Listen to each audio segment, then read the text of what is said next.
Hannibal here from thehannibaltv.com, and I'm with Ben Askrin, former Olympian, two-time NCAA champion, Bellator welterweight champion, one welterweight champion. He's currently retired, and he's receiving a prestigious award here tonight. George Tragos. Oh, the George Tragos Award, which is for outstanding wrestler. Wrestler who became a mixed martial artist. So obviously, I wrestled my entire life, age 5 to 23 when I made the transition to mixed martial arts, and I was obviously able to use my wrestling training very successful in mixed martial arts, and I went undefeated 18-0 when I was a Bellator champion and the one champion. So yeah, I think that's why they picked me.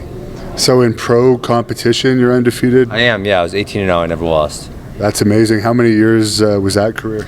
Let's see. My MMA career was I think 8 years. Yeah. Why is it that you never fought for UFC? Well, man, it's really well documented. I had some struggles with President Dana White. I think there's a handful of reasons why it didn't work out with us, but just despite that, I fought everyone who was available to fight me, and I'm still willing to come back. I'm young. I just turned 34 last week, and if I have that big fight, if I can find something that's a real challenge to me, I'll come back for that. The rumor out there is you actually want to fight George St-Pierre. Yeah, I mean, I think anyone who really thinks they're good at welterweight wants to fight George St-Pierre. I mean, he's the benchmark that we all watched growing up. I mean, I remember watching George St-Pierre when I was wrestling before I even thought about fighting. I remember watching George St-Pierre. So yeah, obviously that would be a dream fight for me.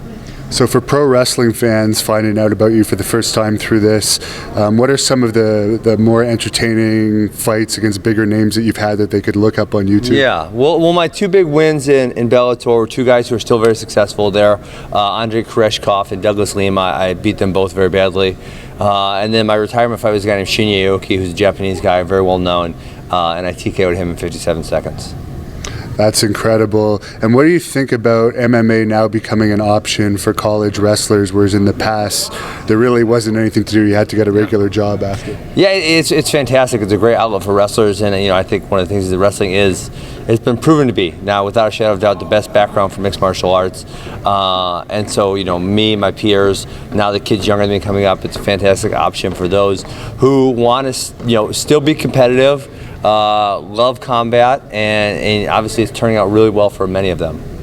And if you're a good amateur wrestler and you're thinking of going into MMA, what of the other disciplines do you think are most important for you to start to work on to be prepared? Well, I think you have to have a little bit of everything. And I think if you're a wrestler, the grappling comes pretty easily. So jiu-jitsu, wrestlers pick up jiu-jitsu really, really quickly.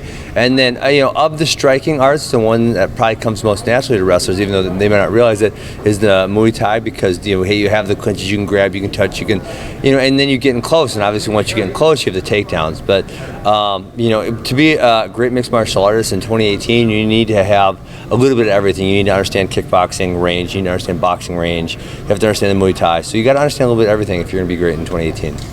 Any predictions for what looks like to be a heavyweight UFC title fight with Brock Lesnar and Daniel Cormier? It's shenanigans. Anyone who thinks Brock Lesnar has a hope in hell is either delusional or on drugs. I mean, Brock Lesnar has literally zero chance of winning. I might bet every penny I own on Daniel Cormier. That's how much of a lock I think it is.